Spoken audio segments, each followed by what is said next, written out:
Hello and welcome to this special series of Ingram Micro's B2B Tech Talk podcast, Coffee with Women in Tech, with your host, Harpreet.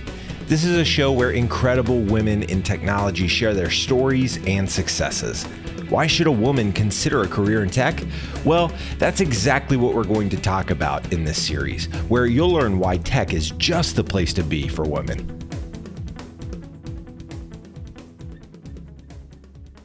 Hello, everyone. I'm Harpreet Narang, and welcome to Coffee with Women in Tech podcast. Today, I have with me Anjana Srinivasan, device sales lead at Microsoft, who has spent 15 years in strategy, marketing, sales, and operational roles in the technology industry. Hi, Anjana. How are you? I am really well, Harpreet. How are you? I'm great, thank you, and delighted to have you here. And such a pleasure and such an honor to be here. Thank you for the opportunity.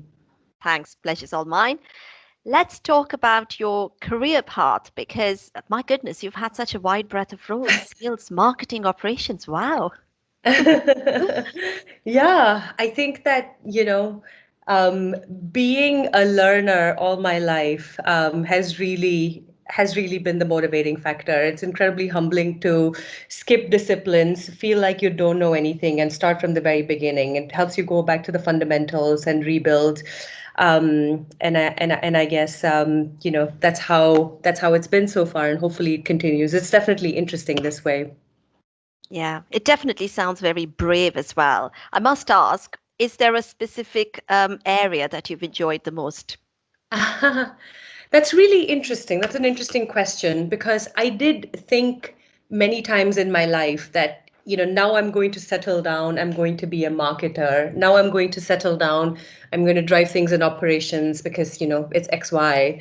And I came into Microsoft with a certain mindset as well that, I'm going to do this category role, but am I really a marketer? And I think I've had some time to reflect on this question over the last year and a half, and it's been really fascinating to observe how each experience has built on itself, and how the next experience is richer because the experiences I've previously had. In my role today, I get to do a little bit of marketing, get to do a little bit of sales, get to do a little bit of operations.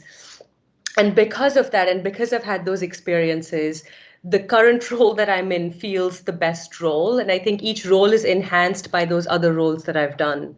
So, if you asked me the one thing that I'm going to do, I probably wouldn't have an answer. I think the right thing to say is, I think that if a new experience feels challenging, feels compelling, feels like I can make an impact, I'd probably do it. Yeah, that's great. So, how did you develop your career in technology? So I studied architecture. I was trained in architecture, actually. I was then in advertising and sales. And I remember something that a professor in architecture once told me. He said that less than 2% of you, told the class, I think, he said that less than 2% of you will pursue a degree in architecture. But what each of you will walk away with is an understanding of a consumer and their needs. And you'll bring it to life in different ways, because that's what we really spend time honing in architecture: is who is that human who is going to live inside this house? What are their motivations? What are they looking for? What are their behaviors? How do we build a space that's right for that person, that organization, and so on and so forth, that's really tailored to their needs? So, coming out of school in architecture, advertising felt like the right place to be. Sales felt like the right place to be. I was always circling around consumer behavior and consumer motivations, just coming at it in different aspects. And technology actually ended up being, it was an accidental entry. I think if you're looking to be in the world of consumer behavior, especially 20 years ago, FMCG companies were those companies, especially back home in India, where this was the nirvana of marketing, where, um, you saw them really understand consumer behavior, and they were the gold standard, if you will. Um, but soon after entering technology, I had an aha moment. And I think that the last 20 years have been so interesting for us in technology, especially the last 10, with the level of pace of innovation that's been happening. Yeah, true. Um, the realization that I came to is that technology is the new FMCG. We are in the category which is touching people's lives in so many ways. and how successful technologies are those technologies that really deliver to or cater to needs and motivations of people. So whilst I came in without really knowing this was why, I have stayed knowing this was why. I love that. Technology is the new FMCG. Yeah. So what would you say would be like, the biggest opportunities in technology for women? Um, so I think first of all, we need to demystify technology a little bit because I think that there's a sort of systemic bias in how technology is represented. Technology is represented, or its brand has the values of very technical software development, lots of technology, robots, and video games, which are which are not probably things that are attractive to a lot of women. Going all the way back to school, like STEM is shown as video games or robots, which probably I was not drawn to as someone in school. I think technology, if you think about it, and especially if you think about it with the filter of it's the new FMCG, there are many roles within technology that are not technical, that are HR and finance and marketing and sales, and there are people-centric roles and so on and so forth. So I think if you look at technology like that, and if you expand its scope to cover everything, including technical, but not limited to, in my mind, any of these roles are applicable to women, right? I think that there is a systemic bias in siloing technology as technical, and that might not be attractive. And I think the step one to make roles in technology applicable to women is to actually expand the scope of it and open kimono to show everything that goes into it. And from that perspective, I would say, if you're drawn to working with people and helping coach and develop people, then HR is the right one for you. And HR in Facebook or Google or Microsoft is much the same as HR in, any other company, and that would be the right organization for you. Equally marketing, and Harpreet, you yourself are in marketing, and I'm sure you have the same experience. Ultimately, you're marketing something to a consumer, and you're delivering a product that meets the aspirations or meets the needs of that consumer, and you happen to be delivering technology through what you're talking about. And if that's attractive to you, then that's a role for you, right? So I take a pretty Exactly. expansive role. Yeah, View. agreed. And absolutely. And technology is so much more than, like you said, robots and gadgets and so much more, really. It touches every aspect of life these days. Exactly, and never more so today than before, right? I was thinking about this conversation we were going to have, and I was just thinking about the level of pace of dynamism over the last 10 years. Like, 10 years ago, we didn't have Uber or Airbnb or Kickstarter or HoloLens or a tablet, or we didn't have so many things. So look at the pace of change that's happened, and look at how these changes have impacted us as consumers. Today, I have Deliveroo delivering my food, Uber helping organize my cars or get taxi. And this is not about a robot, or this is not about technical stuff. This is about how you engage and impact consumers' lives. So I think, if anything, it's a lot more pervasive and a lot more applicable to all kinds of people now. Yeah, agreed. That's very true. So, being in a male-dominated industry, what would you say is the best thing about being a woman in technology? Actually, being different, I guess. That's certainly the case, actually. You just have to walk in a room and it's very evident. Exactly. No, that's exactly true. And it's both. It's something that we have to work on as an industry, right? I think that, Harpreet, I'm quite passionate about diversity, in general, and certainly diversity in technology. We're not where we want to be. But I think that, the first thing that I would say is there is a business case for diversity. definitely gender diversity, but all kinds of diversity. And there's a lot of conversation, and I think realization that's happening in the industry, perhaps not just in technology, but across the board, to say diversity actually helps the bottom line and helps the top line. Given a diverse set of ideas, an idea is actually better. It's more applicable to a diverse set of consumers out there, and so on and so forth. I think Microsoft themselves have shared at industry events previously the business case for diversity. So I feel like this is starting to really get traction. We're not where we want to be, but more organizations are starting to ask the question, and more organizations are starting to feature this in their agenda, which is a good thing.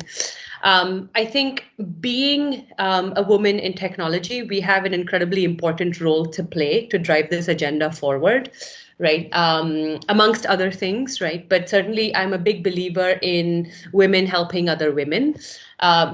Being in a place of lack of privilege, which is, being a minority, I guess, gives you a really firsthand knowledge of what that feels like. So I think the levels of motivations with people like you and I is very high to make a change. So I would say, you know, we're in a great place in a world which is starting to recognize the role of diversity, and it's important not just to the business but also to society. And therefore, the best position that puts us in is that we can actually go and do something about it, much like you're doing, with this podcast, really shining a light on this conversation. Oh, thanks for that. And that's absolutely true because, given the fact that Microsoft is also, doing a lot behind this because it was one of the diversity and inclusion event in London where we first met. So that's fantastic, isn't it? Absolutely. And, more recently in July, we had a global event called Microsoft Inspire. And not to be cliched, I was incredibly inspired by the number of diversity and inclusion topics at Inspire. So to take a global stage like Inspire, where typically would have been a set of business topics and, how do we accelerate our growth here and there, and all of which are incredibly important, to also include diversity and inclusion in there was just super inspiring. Clearly there is a path to success when you bring diversity in. It's not sort of, this hoo-ha that a few people are driving, but Microsoft in itself and the journey that we've been on is a great case study to how does diversity drive success. So I'm really heartened by this. I'm motivated to be a part of this conversation, and I hope more and more companies start to have this conversation. I'm really here for it. Brilliant. That's fantastic. So let's elaborate on that. Just tell us a bit more about your journey because, what's really triggered the whole, being part of thing or being involved in the whole diversity conversation.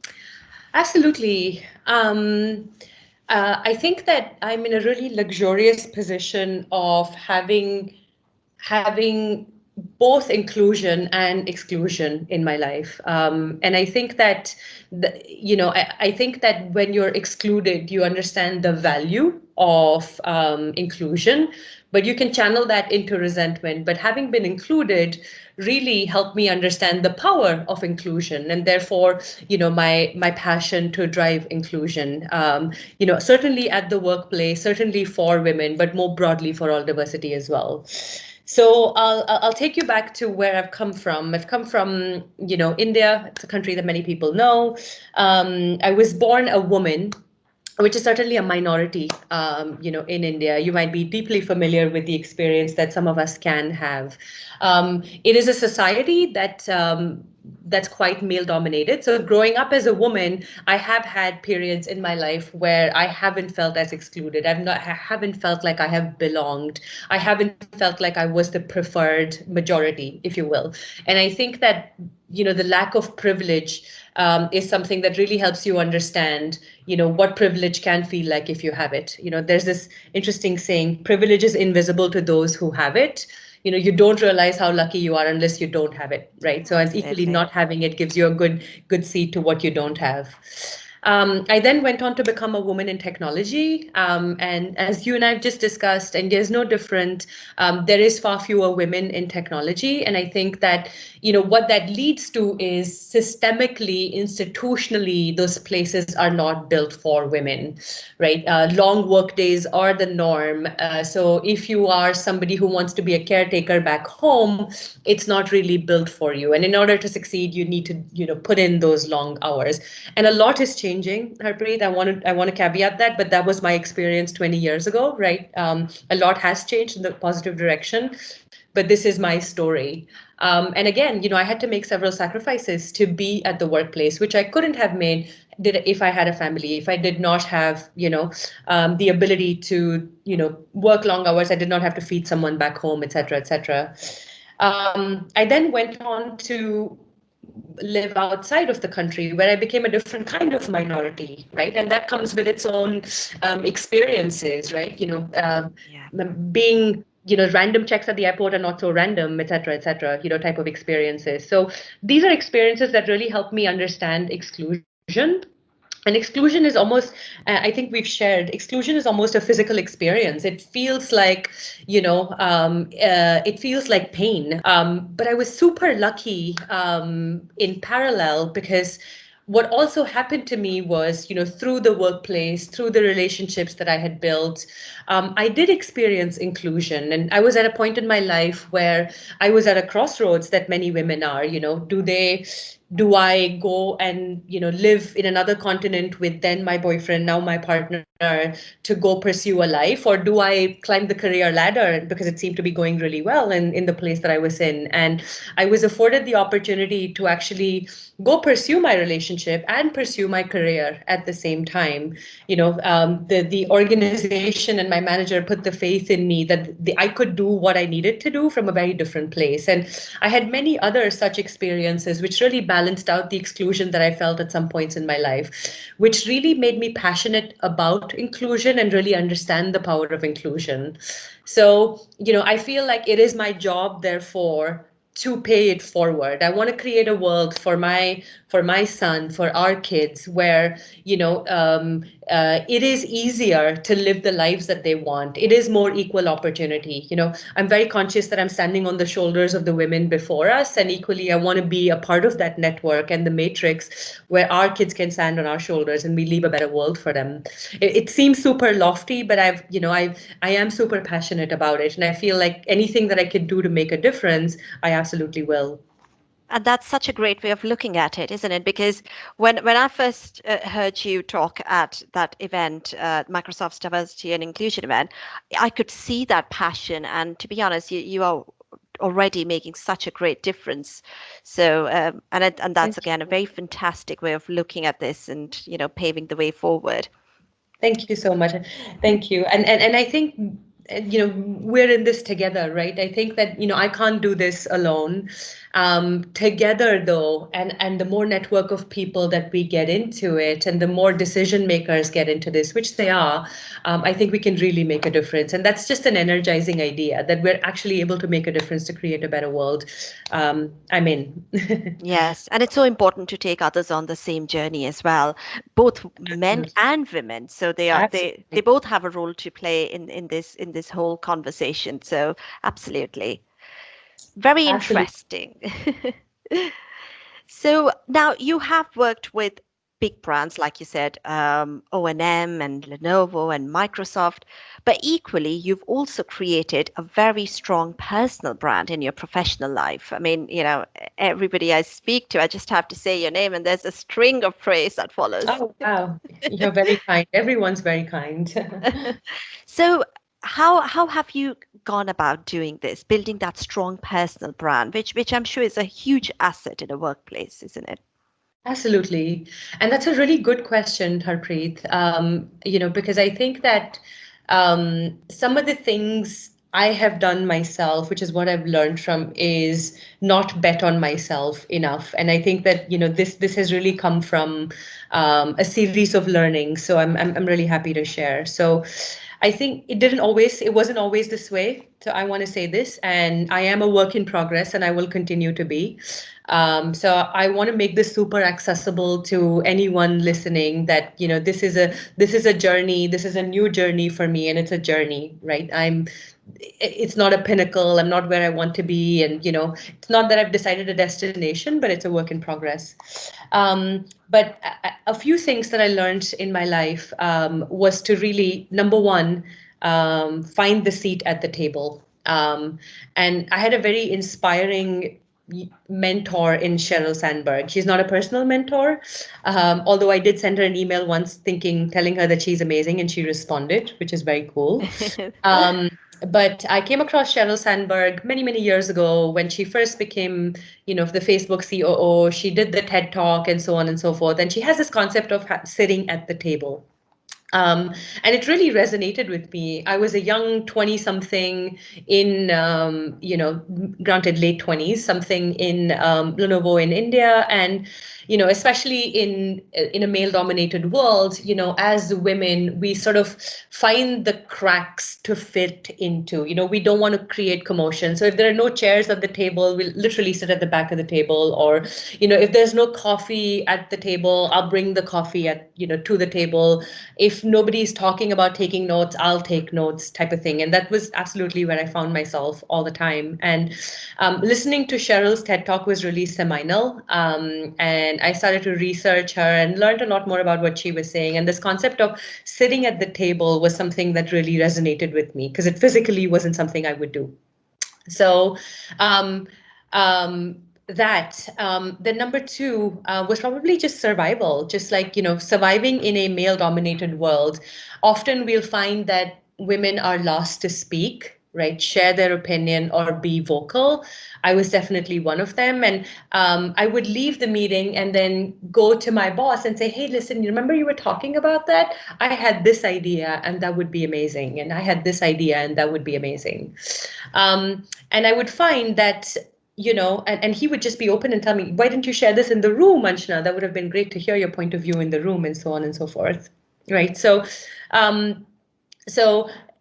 what I really took away from that is, if I am not going to believe in myself and back my own ideas, I'm probably not going to get into a position where people are going to listen to what I am saying. And whilst it's fantastic for to hope for a manager who's going to wait to stop and listen to you, and that's the right thing to do, right? We need to hear the quietest voice in the room, and we need to coach all managers to do that. I think equally the onus is on me to make sure that I am not being heard, if that makes sense.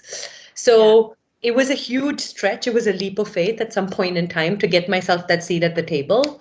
It was another leap of faith to, voice my ideas. Out of the 10 times I would speak, 4 times it would not be, now would not land all that well, but 6 times it would. And I would really focus, again, as we tend to focus on what's not working, but I would really try and focus on what is working to really build up the courage to do this over and over again.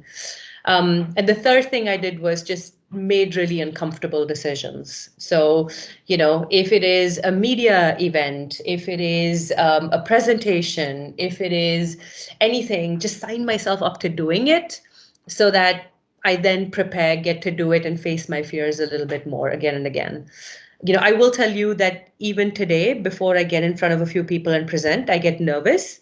It's just something that's always stayed with me. But the approach that I've done is believe in what you've got to say, Anjana, and then just do it over and over again. Right. And the nervousness is not a deterrent. It's just what you feel when you do these things. And once it's done, you're feeling really good, and you've shared your thoughts and you shared your ideas, and you're connecting with a whole host of people.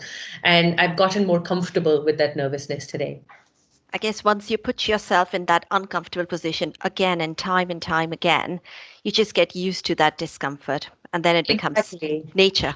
It becomes a second Exactly. nature. Mm. Exactly. I think that is it an Osho saying, and you might know the reference to Osho, Harpreet. Yeah, I do actually.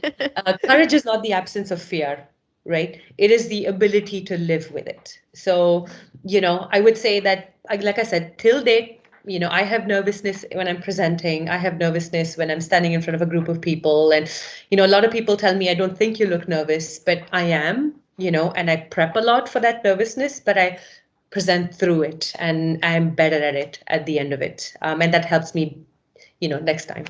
And I'm sure this would resonate with so many women because it is so Exactly. true. The whole it's like it's not the absence of fear because we all feel it. It's almost like conquering it and doing things and putting yourself out there despite that. Exactly.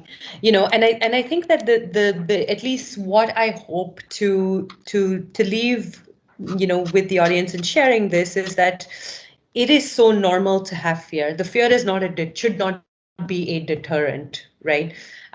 Fear is normal. If you're trying to do something you haven't done before, you are going to question and wonder, but really back yourself, work through the fear, and then you'll be better for it. Absolutely. Totally agree to that.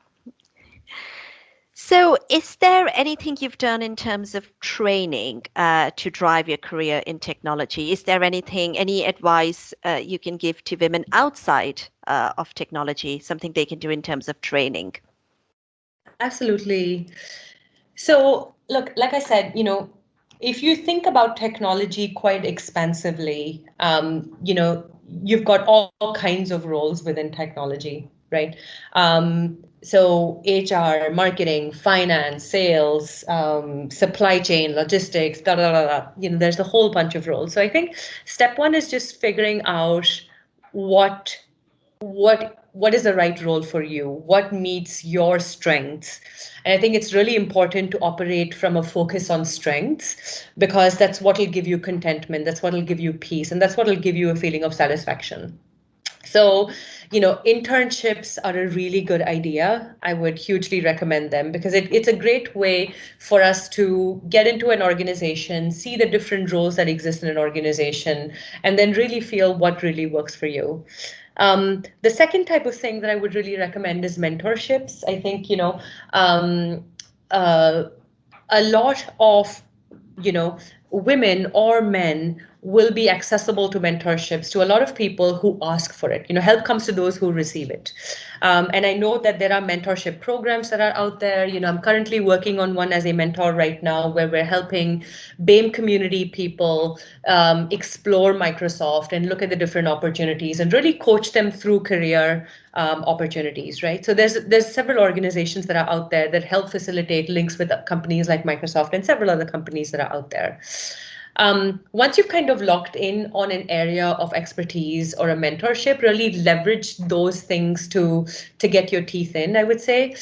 As I look at resumes today, um, I don't always look for people coming from technology, right? If they have sales experience in a like organization, I'm absolutely open to bringing them in. So that's if somebody is already working. If somebody is not already working, then what kind of internships do they have? What have they studied in school or college that might be relevant for me for the discipline that I'm hiring for, right? So it's really important to break down technology into disciplines, because otherwise it tends to get super broad, right?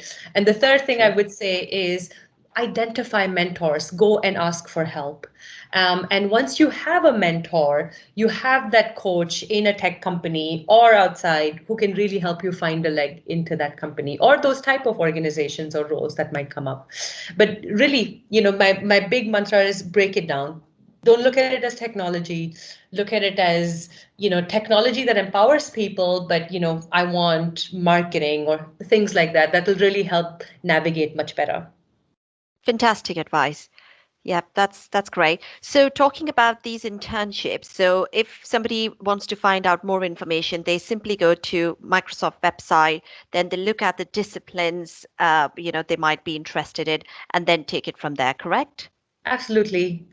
Okay. I think there's a number of resources and there's a number of types of programs that you can be a part of Microsoft with. There's degree apprenticeships, there's internships, and all of that would be on Microsoft Careers. Brilliant. That's great.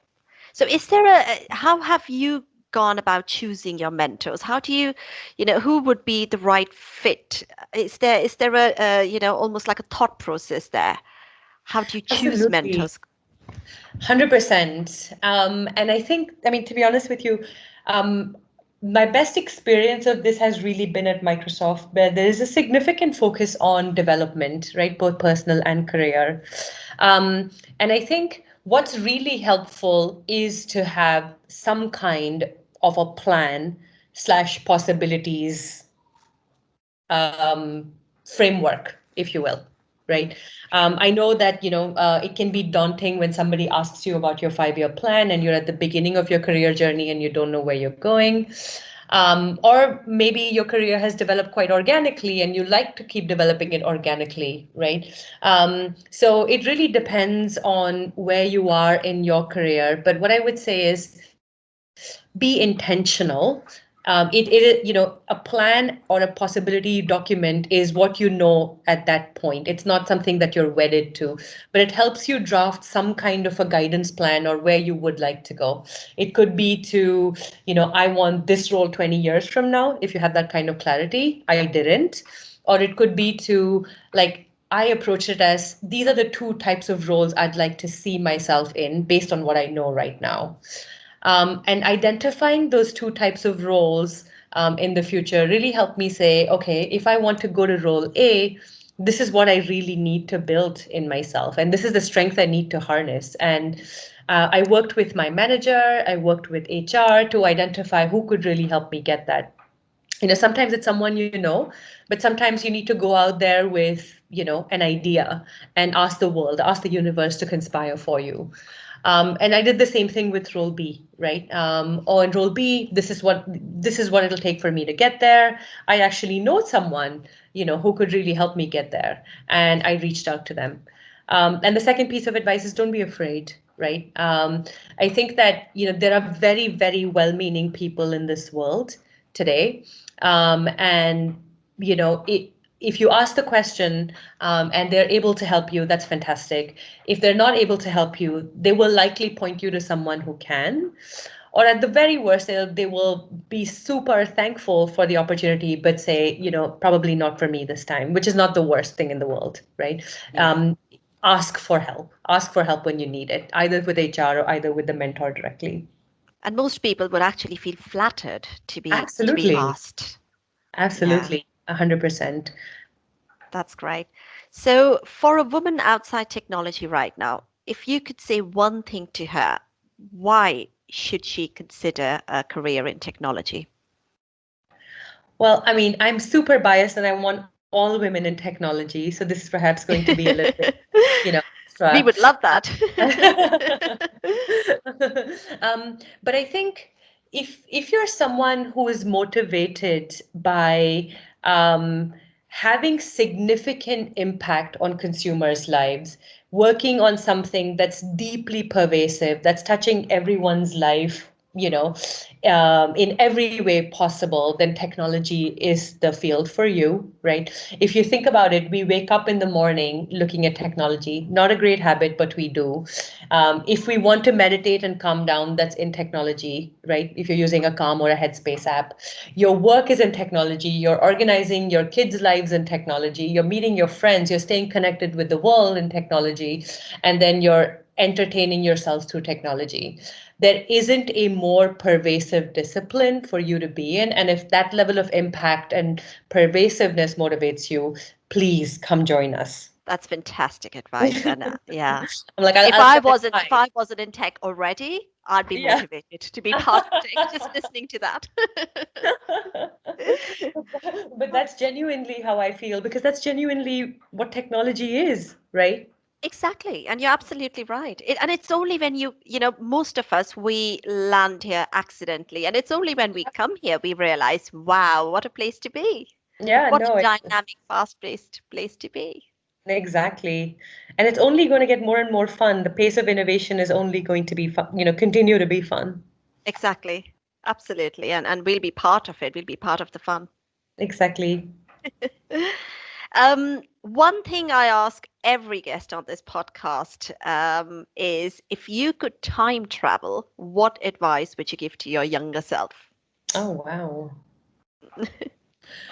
I would say just believe, you know, um, Even now, I say that to myself sometimes. But it is a luxurious position to be in, to believe in yourself and believe in your ideas and back yourself. It's something that I'm a big fan of Mahendra Singh Dhoni for. I'm a big Dhoni fan, if anyone follows cricket. Oh, I like him too. um, but um, the mental journey living, right, changes considerably when you believe in yourself. I think the idea that you're constantly second guessing yourself, is this right, is this not right, is the normal insecurity that we all grew up with, and I think I had my fair share.